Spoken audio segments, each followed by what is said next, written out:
In the sweltering summer of 1884, in the remote frontier town of Harrow's Edge, Texas, the Tanner family gathered for what should have been an ordinary Sunday supper, a ritual of comfort and community in a place where life was often hard and uncertain. They were a family admired by neighbors, church-going, respectable, prosperous enough to avoid the hunger and hardship that plagued many of their peers. That evening, their table was set with care, bread pulled fresh from the oven, meat carved and steaming, glasses filled neatly with milk. But what began as a portrait of stability became one of the most enduring enigmas in American folklore. On July 16th, when neighbors approached the farmhouse after noting an unusual silence, they found the doors unlocked, the windows open, and the supper untouched. The bread was still warm, the meat half-cut, the butter softening in the dish. Chairs remained pulled out, as though each member had risen suddenly and without warning. Yet no voices echoed through the halls, no footsteps disturbed the dust, and no signs of departure marked the earth around the home. What investigators and locals alike could not explain was the strange detail at the center of the table, a dark scorched mark that seemed to pulse outward from the grain of the wood, as though fire had licked its surface without flame, leaving no ash, no debris, only a wound burned into the heart of the meal. There were no signs of robbery, no tracks of struggle, no neighbors recalling cries for help. The Tanner family, father, mother, 3 children, had vanished as though the ground had swallowed them whole. In the weeks and months that followed, whispers took root in Harrow's Edge, whispers that grew louder with every retelling. Some said the Tanners had been cursed. Victims of a generational sin had finally come to collect its due. Others believed the family was murdered in cold blood, and that the crime was covered up by powerful figures eager to bury the truth. Still others swore that the scorched mark was no natural occurrence, but a sign of ritual evidence that something darker than crime had entered that farmhouse, something that could not be named in sermons or courtrooms. Diaries discovered decades later, fragments of sermons preserved in fragile church records, and testimonies from survivors who lived long enough to tell their children and grandchildren, all fed the growing legend. What happened that night has never been solved. Was it murder concealed by silence, a ritual disguised as family devotion, or the eruption of something older than faith itself, an ancient force etched into the land of Texas, long before towns like Harrow's Edge were built? Tonight, we return to that supper table, to the bread that cooled, but was never eaten, to the chairs that waited for bodies that never returned, and to the silent seat that has lingered across generations. The story of the Tanners remains, haunting not only as a mystery of disappearance, but as a reminder that sometimes the most ordinary scenes conceal the most unfathomable horrors. The story of the Tanner family does not begin in Texas, nor even in the restless frontier spirit of the American West, but in the mist-shrouded valleys of Appalachia, where mountains seem to hold secrets as old as the land itself. To understand what happened on that sweltering summer night in 1884, when a family meal became the fullest sign of their existence, we must first travel back decades, to the roots that nourished both their piety and their darkness. The Tanners were of Scots-Irish descent, part of the Great Migration that carried families from the rugged highlands to the untamed wilderness of early America. Like many of their kin, they brought with them more than tools and scripture. They carried folk memories, half-whispered charms, prayers that bled into spells, and a wary respect for forces unseen. In the hollows of Appalachia, survival demanded faith, but it also demanded caution, rituals against illness, chants to protect livestock, and secret marks carved into wood to ward off whatever stalked the night. For the Tanners, Christianity was their outer skin, but superstition was their bones. Family stories traced their lineage to a woman named Elspeth Tanner, who arrived in Virginia in the mid-1700s, a widow said to have fled Scotland under the shadow of accusation. Records call her pious, but oral tales claim she was a woman who saw too much, a midwife who knew when children would live or die, and whispered to herself in a tongue no one recognized. Whether she was a healer or something more feared, her bloodline carried her reputation. The tanners who followed wore their faith as armor, but whispers clung to them like smoke that their prayers were too long, their eyes too sharp, their misfortunes too precise to be chance. By the early 1800s, the family had pushed deeper into Appalachia, carving a life in valleys where soil was thin and winters unforgiving.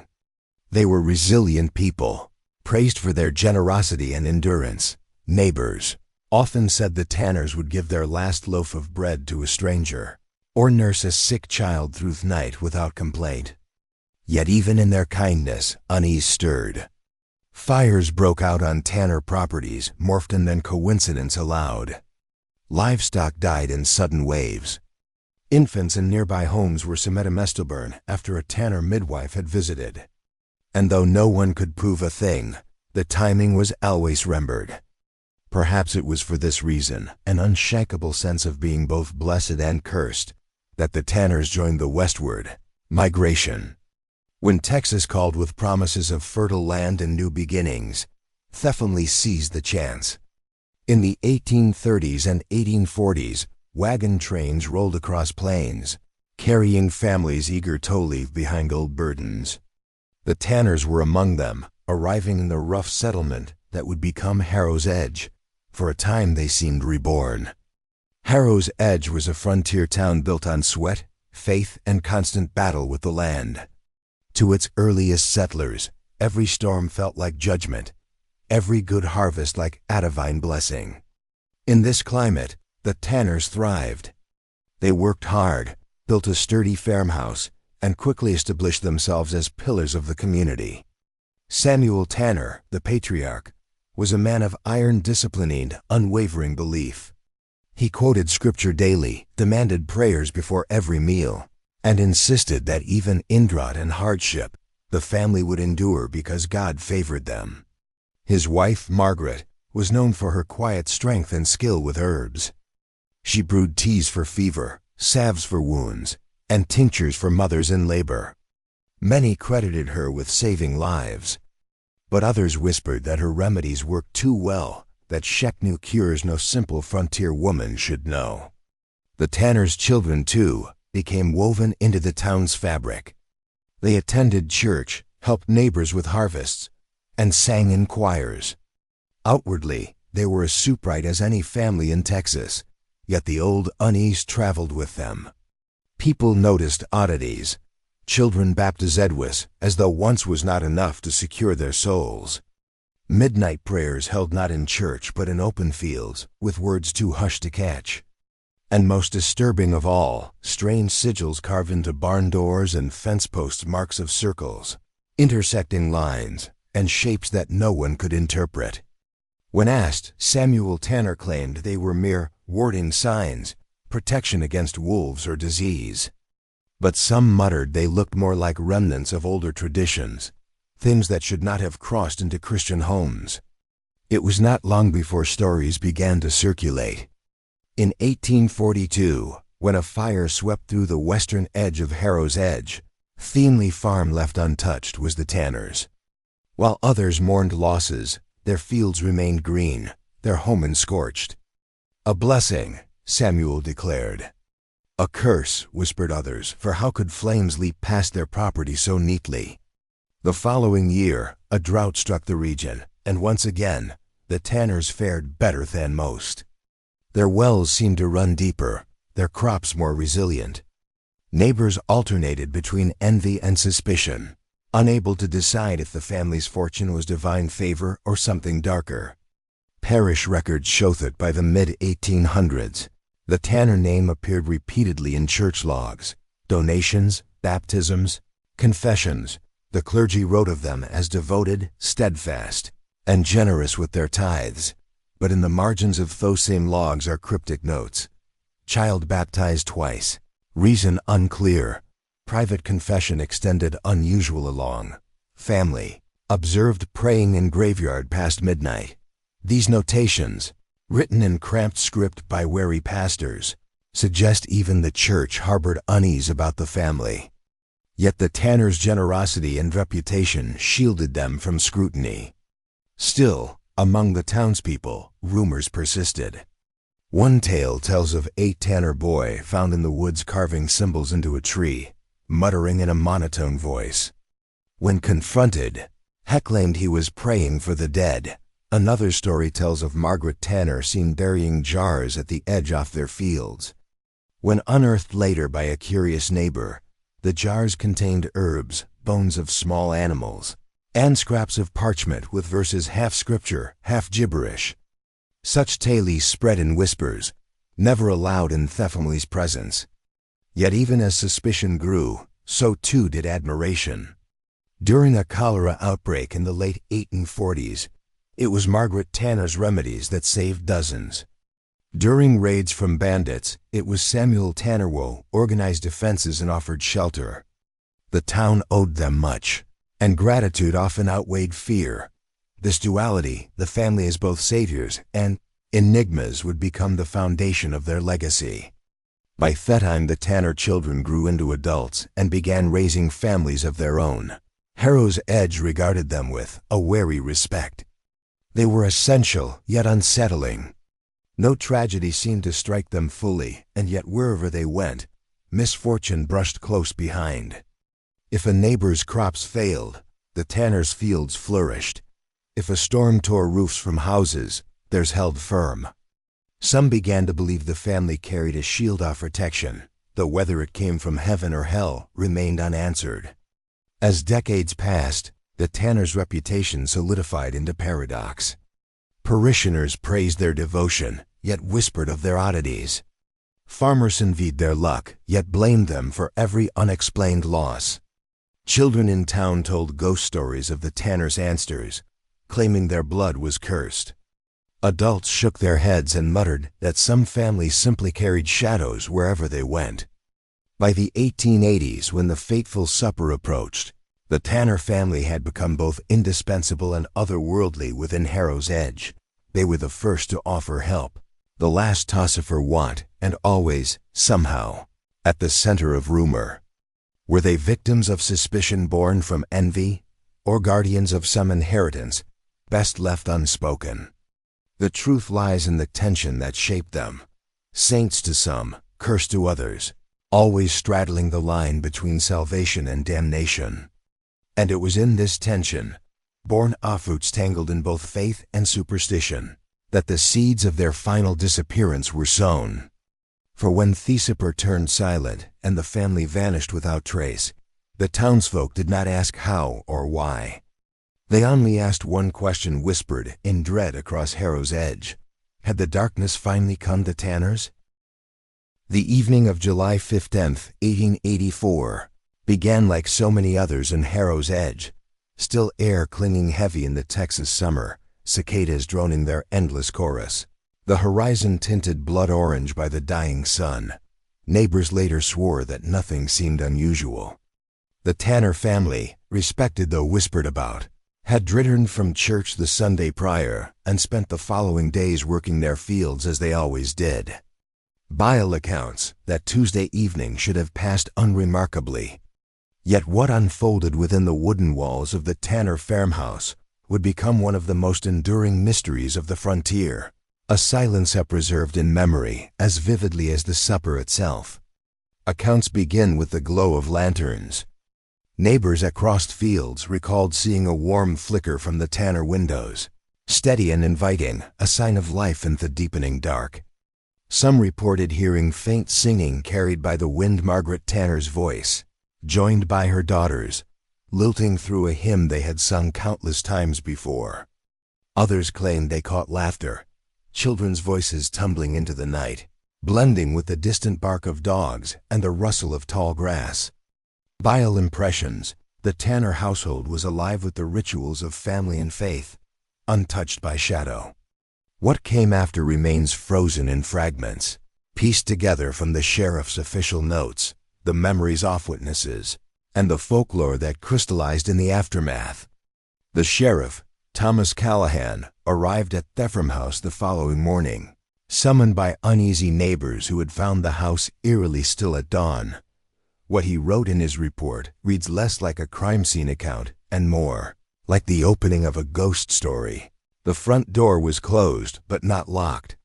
Upon entering, I observed supper laid upon the table, warm still as though abandoned only moments prior. Cornbread fresh and steaming, a roast carved but not served, stewed apples sweet upon the air. Glasses of milk set in place, chairs pulled back. No dishes overturned, no sign of struggle. Only the quiet and the odd scorch across the table's center, blackened as though by lightning though no storm had passed. On the floor beneath the table, a child's shoe overturned. The details are haunting in their ordinariness. A family meal interrupted, yet not disturbed. Food untouched, yet not spoiled.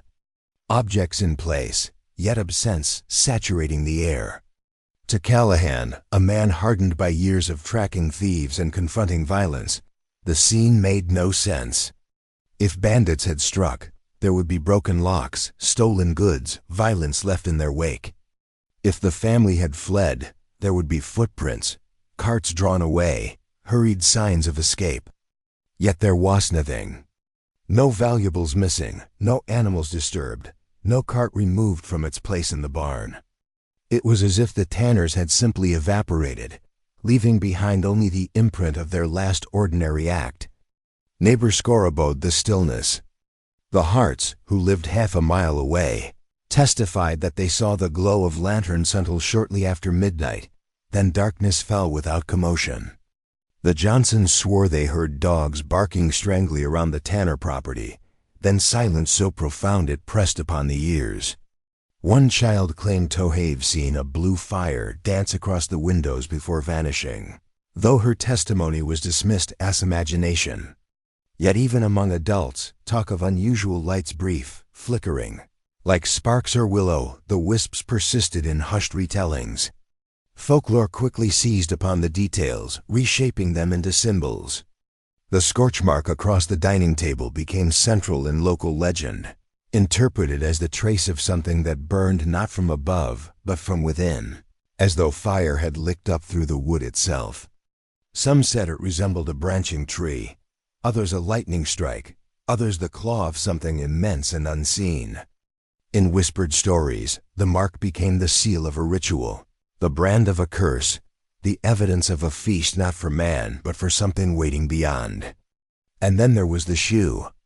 Sheriff Callahan's report lists it plainly, one child's shoe, left overturned beneath the dining table. It belonged, by size, to young Sarah Tanner, the youngest of the family, barely 6 years old. The image of that shoe haunted townsfolk long after the innocence of a child's belonging juxtaposed against the void of her absence. Some claimed it suggested the girl had been taken suddenly, slipping free from her seat in panic.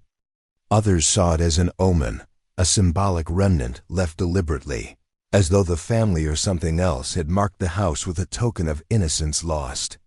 For weeks, the supper became the subject of endless speculation. Sheriff Callahan organized a search, scouring fields, woods, and riverbanks. Dozens of men walked the land, calling names into the silence. No trace emerged. The Tanners' horses remained in their stalls, their wagon untouched, their clothing and personal items in place. The disappearance defied reason, and in that vacuum, imagination thrived. Some said the family had been poisoned, their bodies carried off in the night. Yet no traces of disturbance marked the ground, no drag marks, no wheel ruts. Others insisted it was a bandit attack covered with uncanny precision. But why leave valuables untouched? Why leave food steaming, milk uncurdled, and chairs drawn back as though life had halted mid-motion? Theories spiraled outward. One tale claimed the family had staged their disappearance, fleeing debts or secrets by vanishing under the cover of ritual.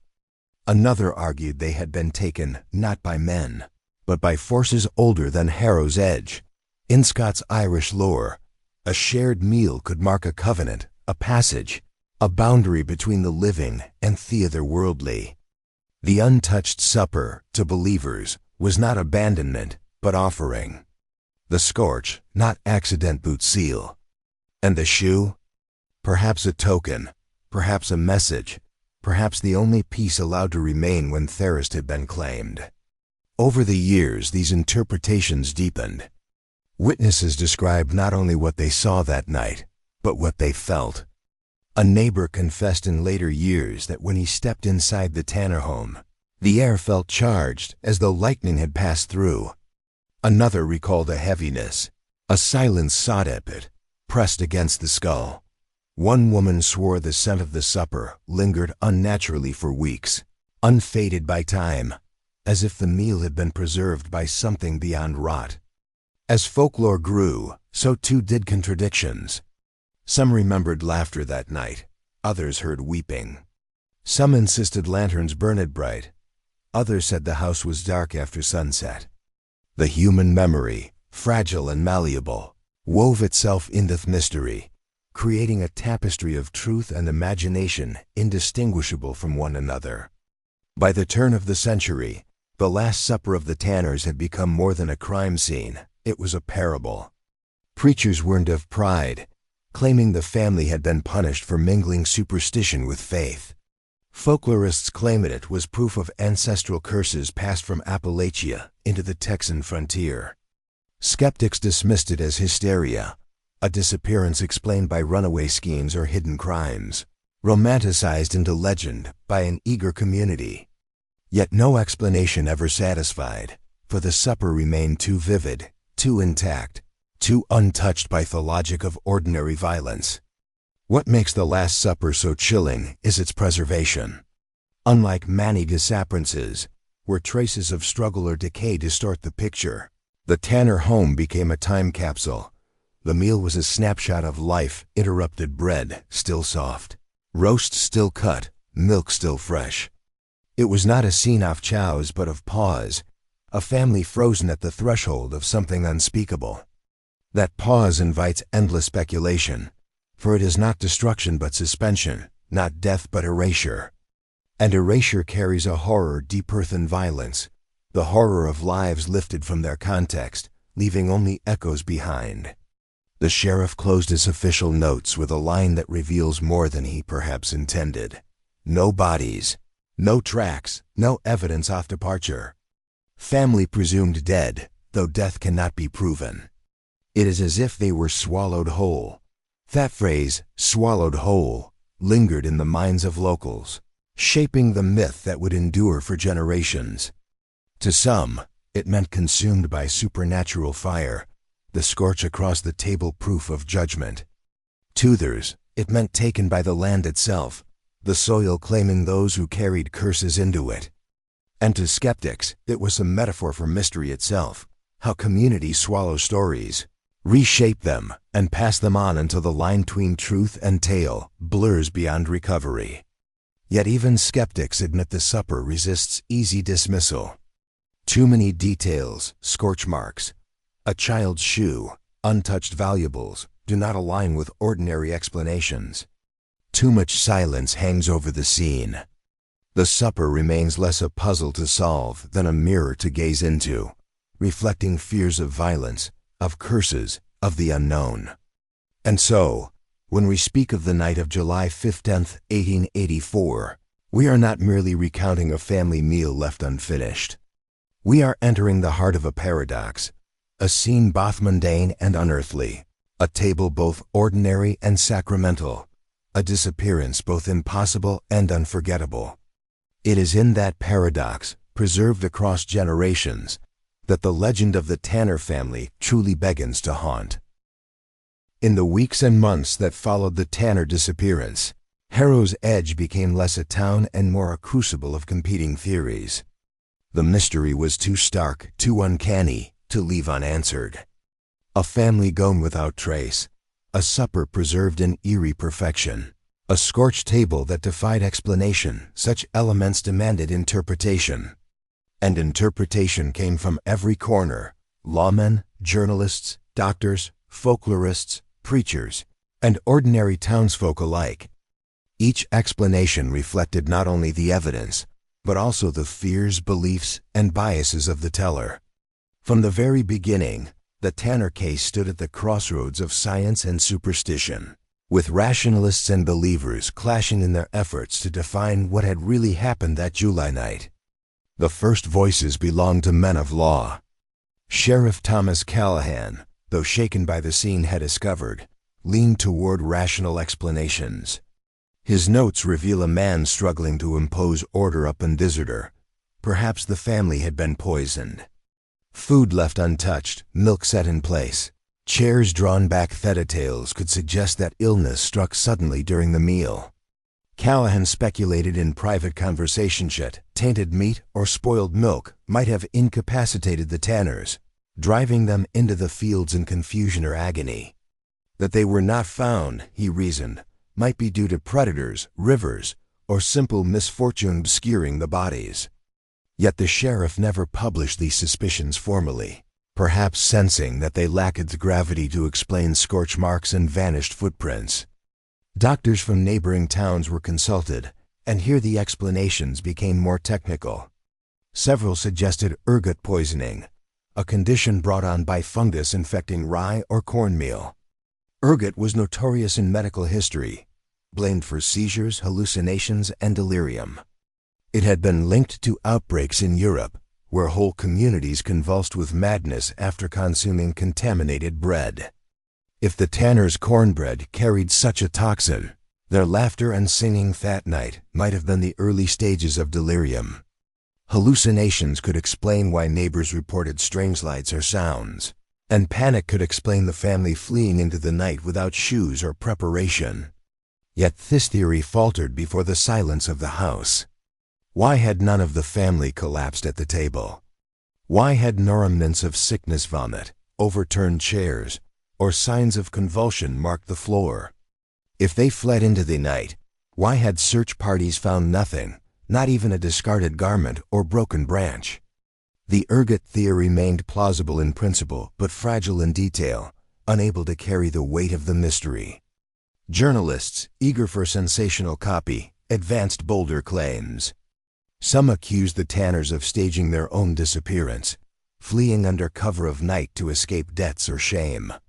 A Dallas paper printed the suggestion that Elias Tanner had been accused of theft back in Appalachia and had faked his family's erasure to begin. Anew in the West. Another journalist claimed Margaret Tanner had been involved in an illicit romance, and that the supper had been her last act before abandoning her children to elope. These claims, lurid though they were, collapsed under scrutiny. No debts surfaced, no accusations were documented, and the idea that a family would leave behind all possessions, including livestock and heirlooms, strained credibility. Yet the runaway theory held an appeal to skeptics that had persisted in whispers for decades. As rational explanations faltered, superstition found fertile ground. Locals who had always regarded the Tanners with unease now whispered openly of curses. "This cork mark upon the table," they said, was not a quirk of fire, but the sign of a ritual gone wrong. Some recounted seeing Elias Tanner carve strange symbols into the barn door, marks that older neighbors recognized as protective charms from Scots-Irish folklore.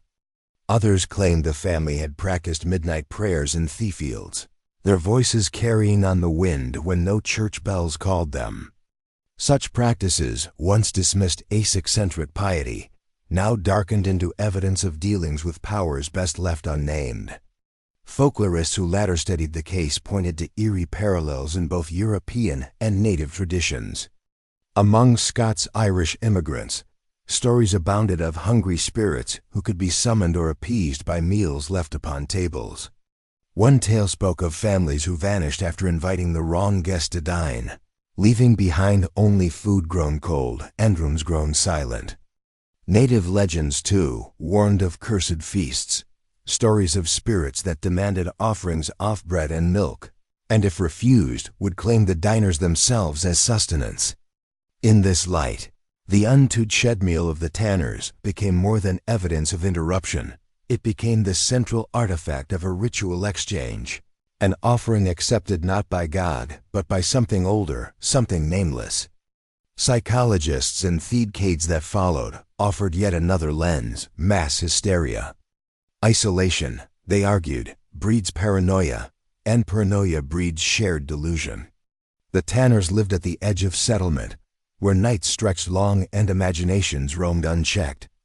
Combined with strict religiosity, tales of curses, and the grinding toil of frontier life, the family may have collapsed into collective breakdown. A song could turn to weeping, laughter to panic, visions to madness. In their terror, they might have fled the house together, dissolving into the wilderness under the spell of their own minds. Yet once again, the evidence resisted the theory. Even in hysteria, bodies fall, footprints remain, some trace of flight can be found. But the Tanner homestead yielded nothing, only stillness, as if hysteria itself had been swallowed whole. It was this resistance to closure that kept the story alive. Science could explain part of the mystery, but never all. Poison could explain delirium, but not scorch marks. Runaway theories could explain absence, but not the child's shoe. Mass hysteria could explain strange behavior, but enough silence that left not even tracks in the dust. Each rational answer broke against the stubborn strangeness of the evidence. And so, superstition filled the cracks, turning what could not be solved into what must be believed. Preachers seized upon the case as moral lesson. The Tanners, they declared, had courted sin by mixing faith with folk magic. Midnight prayers and carved sigils were not signs of piety, but of heresy, and their vanishing was divine judgment. Such sermons filled churches, warning parishioners against blending scripture with superstition. Yet even among the devout, the sermons left unease. If God's judgment, why scorch marks? If punishment, why food left warm? The absence of bodies gnawed at every explanation, leaving mystery intact. Folklorists, less interested in judgment than in preservation, collected the tales that sprouted in the Tanner case shadow. Some versions claimed the family was taken up into the sky, lights carrying them heavenward like fiery angels. Others said the earth itself opened, swallowing them whole beneath their supper. A darker strand suggested they were not taken at all but transformed, their laughter and song continuing beneath the soil, forever sing to a guest none could name.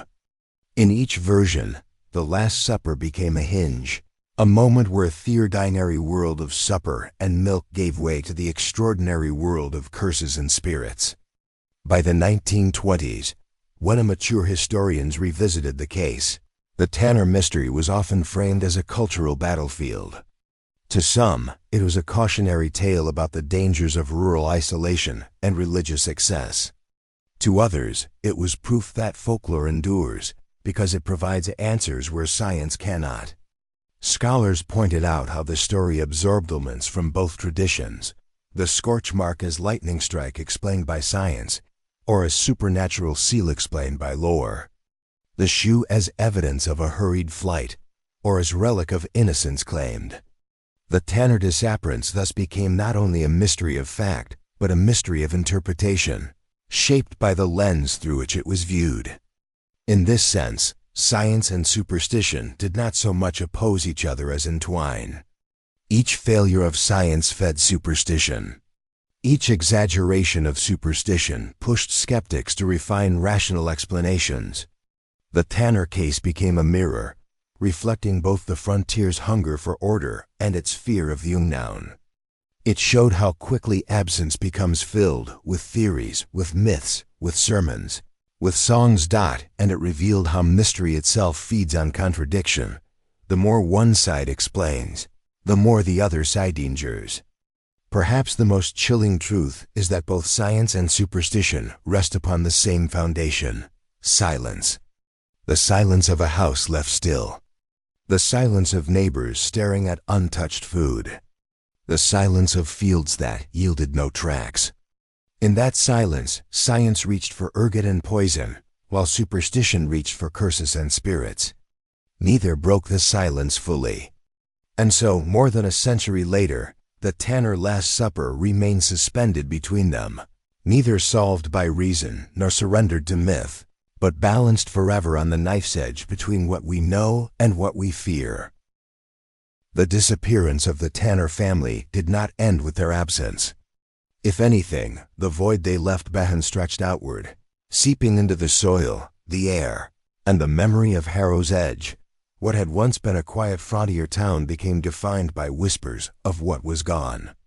Every creak of a barn door, every cry of livestock at night, every fever that swept through a household seemed, in the decades that followed, to bear the imprint off that vanished supper. While the farmhouse rotted slowly under the Texas sun, its windows sagging like tired eyes, the people of the town could not let it rest. They spoke of sights and sounds that suggested the Tanners were not entirely gone, or worse, that what had taken them lingered still, waiting, patient, shaping the lives of those who remained. The earliest echoes came in the form of illness. Only weeks after the disappearance, the family that lived nearest to the Tanners reported that their cattle grew thin and sickly, refusing to eat. A child in that same household developed strange fits, seizing without warning, her small body trembling as if gripped by invisible hands. Doctors offered explanations ranging from malnutrition to fever, but the timing was too uncanny for the townsfolk. "The Tanners are not buried," one farmer muttered, "and the ground knows it." Others insisted the sickness was punishment for those who had spoken ill of the family before their vanishing, as if gossip itself had summoned judgment. By the turn of the century, the farmhouse had been abandoned for nearly 20 years, yet children dared each other to venture near its broken porch. They came back with stories of pallid figures glimpsed between the orchard trees, shapes that seemed childlike but moved with unnatural stillness. One boy swore he had seen a girl in a dress far too old-fashioned, her hem frayed as though it had been worn for decades. He said she raised a hand as if to wave, but when he blinked, she was gone. His parents dismissed the thought, but others recalled it years later when, in 1923, a woman named Lillian Archer reported almost the same sight, a child in Tanner orchard clothes, 50 years out of date, standing silent among the trees. Sheriff Callahan's exers did not reopen the case formally, but records from the county office reveal an undercurrent of unease that persisted long after. Among the yellowing papers are unsigned letters, mailed anonymously, that hint at a possibility both hopeful and unnerving, that not all the Tanners vanished. One note from 1909, scrawled in shaky handwriting, claimed, "The youngest still lives." Hidden, given another name. "You see her in church each Sunday." Another, written in 1916, declared, "He was spared, but not whole. He walks at night, carries Nashido." None of these letters bore signatures, and none provided names. Yet they fed a growing rumor that at least one Tanner child had survived, perhaps raised secretly by another family, or perhaps wandering, half-human, half-ghost, through the countryside. Equally troubling were the carvings. In 1911, the pastor of St. Bartholomew's, a church some 20 miles away, discovered strange sigils etched into the wood of his pews. They were crude, yet deliberate symbols resembling those once seen on the Tanner barn doors. Parishioners denied knowledge, but whispers spread. Had someone brought the Tanner marks into the church?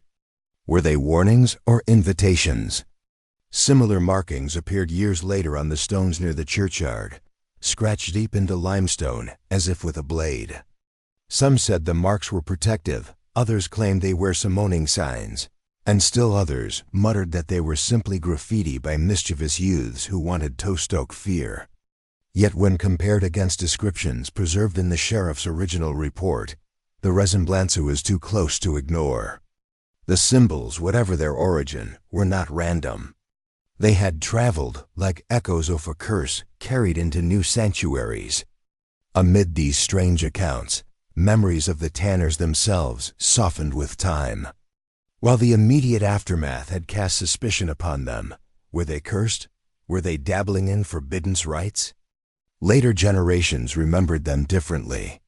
Elderly townsfolk recalled how Elias Tanner had shared seed with struggling neighbors, how Margaret had tended the sick during outbreaks of fever, How their hymns had once floated across the fields on Sundays when the church bell was too far.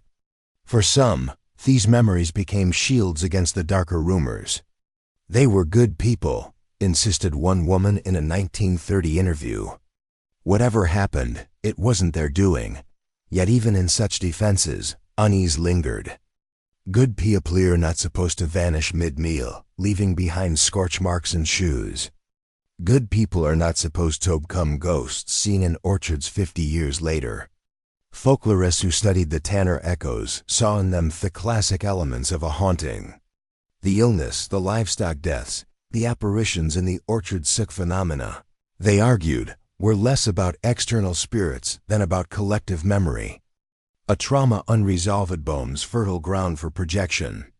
When cattle die, when children fall sick, when churches find strange carvings, the human mind reaches for explanations that link them to the deepest wound it remembers. The Tanner's disappearance was such a wound, and thus it became the lens through which every misfortune was interpreted. Yet the folklorists admitted one troubling detail. While most hauntings fade over time, the Tanner echoes seemed to grow. Sightings did not cease after a generation. They multiplied, adapted, and spread. By the mid-20th century, the Tanner story was less a memory than a living presence, shaping how Harrow's Edge understood itself. Psychologists added yet another layer, suggesting that survivor guilt played a role in sustaining the echoes. Neighbors who had lived near the Tanners could not escape the fact that they had seen the lantern light, heard the laughter, and done nothing. If someone had gone to the farmhouse that night, might the family have been saved or at least discovered before they vanished into silence? The letters hinting at a surviving child may have been the product of that guilt, attempts to imagine that at least one Tanner had escaped the fate of the rest. Apparitions of children in orchards could likewise be read as the mind's refusal to let go, to grant Thevenish the dignity of continued existence, even as phantoms. But psychology, like folklore, could only explain so much. For every rational dismissal, another sighting or mark or illness emerged to resist the explanation. By the time modernity crept into Harrow's Edge cars replacing horses, electric lamps replacing oil lanterns, the Tanner echoes had become embedded in local identity. Teenagers dared one another to spend a night at the farmhouse ruins, now little more than charred beams and crumbling stone. Travelers passing through reported strange silences near the land, as if the very air thickened around it. One woman swore she heard faint hymn singing drifting from the fields at midnight, though no church stood for miles. Farmers avoided planting near Thierchard, claiming the soil there never yielded healthy crops. The Tanner name, once spoken with ordinary familiarity, had become a byword for unease. To say someone looked Tanner was to suggest they were pale, ill-fated, touched by something uncanny. And yet, amid all this, the memory of the family's humanity persisted. Some townsfolk, particularly descendants of those who had known the Tanners personally, pushed back against the narrative of curse and haunting. They insisted that the true tragedy was not supernatural but human, a family lost to violence, accident, or some other mortal misfortune that had never been uncovered. To reduce them to phantoms, they argued, was to deny their reality. These defenders of the Tanners became a minority voice in Harrow's Edge, drowned out by the fascination with the eerie, but their insistence added complexity to the story. Perhaps they suggested the echoes were not signs of a lingering curse, but signs of a community unwilling to face its own failures, the failure to help, the failure to investigate fully, the failure to remember the family as flesh and blood rather than legend. The tension between these two views, curse and community failure, defined Harrow's Edge well into the 20th century. It shaped not only the way people told the Tanner story, but also the way they told their own stories. Farmers spoke of their livestock deaths not simply as losses, but as reminders of the night the Tanners vanished. Parents disciplined their children with warnings of the Tanner orchard, a place where the careless could disappear forever. Pastors delivered sermons about the dangers of mixing superstition with faith. using the Tanner barn sigils as their illustration. Meanwhile, skeptics rolled their eyes, pointing to psychology, projection, and fear. But even the skeptics could not deny the persistence of thestery.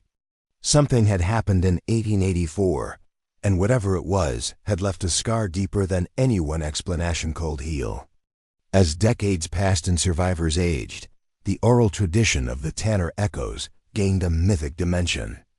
Those who had never known the family still spoke as if they had, recounting details inherited secondhand: the hymn singing, the carved symbols, the half-cut bread left on the table. Children grew up with story woven into the fabric of their town, a story that blurred the line between memory and imagination. In this way, the Tanners survived not in flesh, but in the voices of those who could never quite let them go. The family had vanished, yes, but the silence they left behind grew louder with each retelling. And in Harrow's Edge, that silence was enough to haunt the living.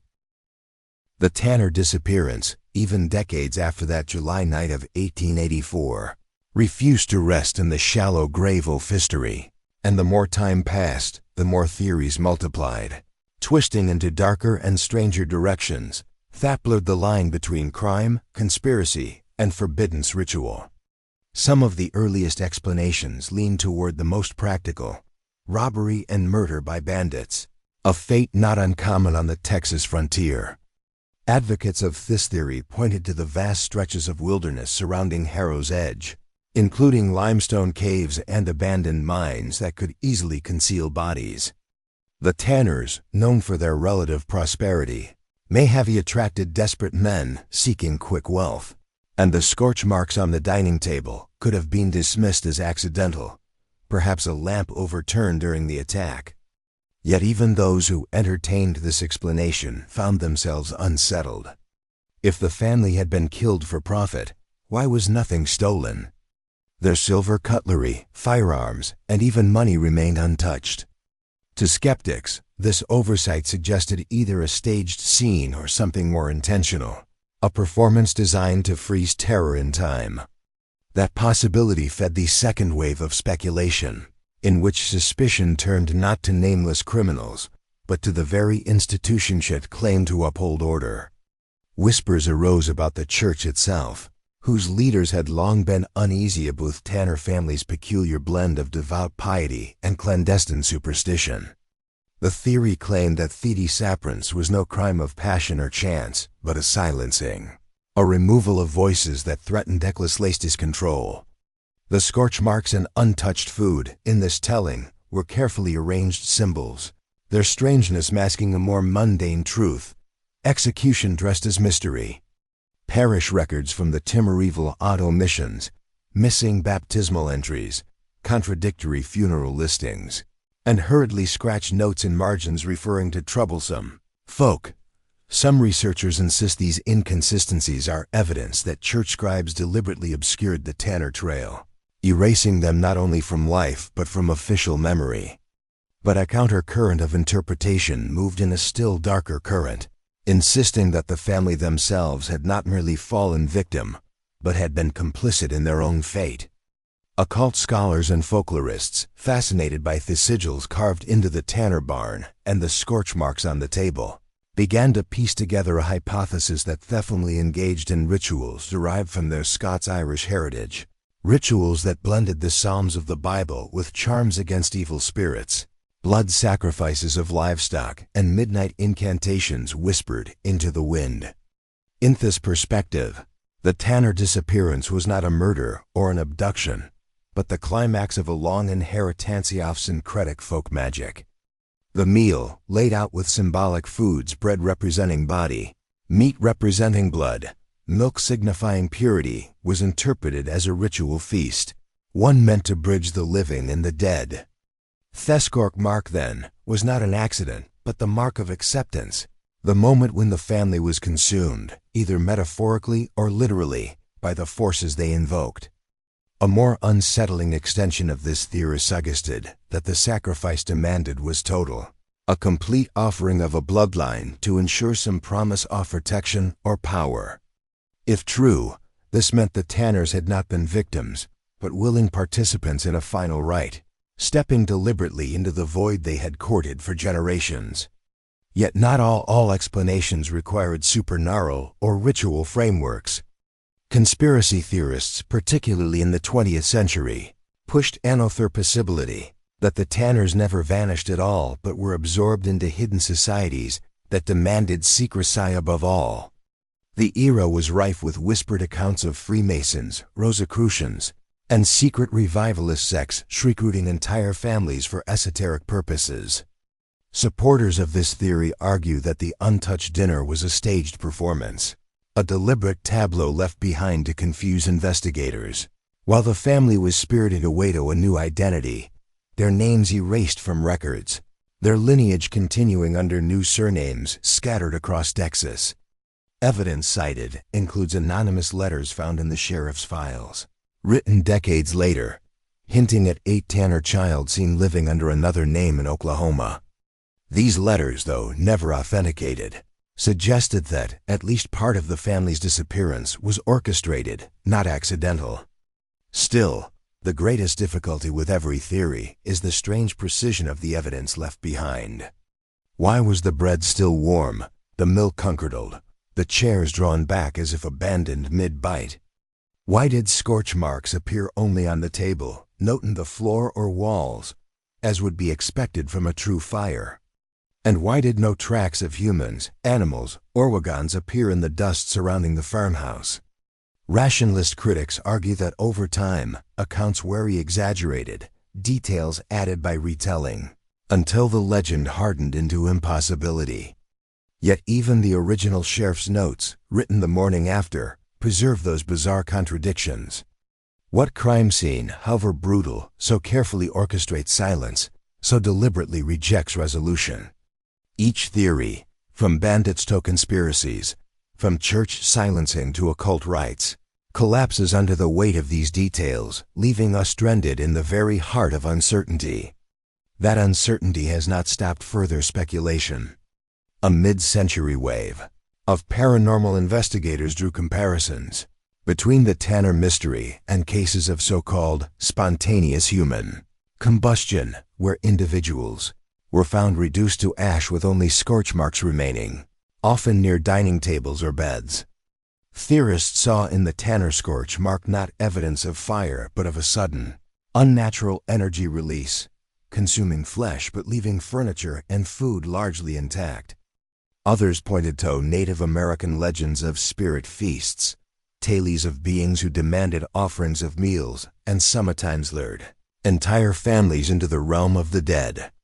Still others invoked psychological explanations, perhaps family, under stress from isolation and religious intensity, experienced a collective fugue state, fleeing into the night and meeting their end elsewhere, their bodies never recovered. Yet the neatness of the scene, the still warm bread and overturned child's shoe, defies such explanations, as though the very setting was arranged with theatrical purpose. That performative quality has fueled perhaps the most disturbing theory of all, that Disappearances was not a tragedy stumbled upon, but a crime designed for spectacle, a message from some unseen hand to remind the living of powers beyond their comprehension. Whether that hand belonged to corrupt officials, secret societies, occult forces, or the family themselves remains unsolved, but in every theory, the central question lingers. Why did the last traces of the Tanners' existence resonate with such unnatural pressure? And why, more than a century later, do we still feel compelled to peer into the silence of their vanished supper?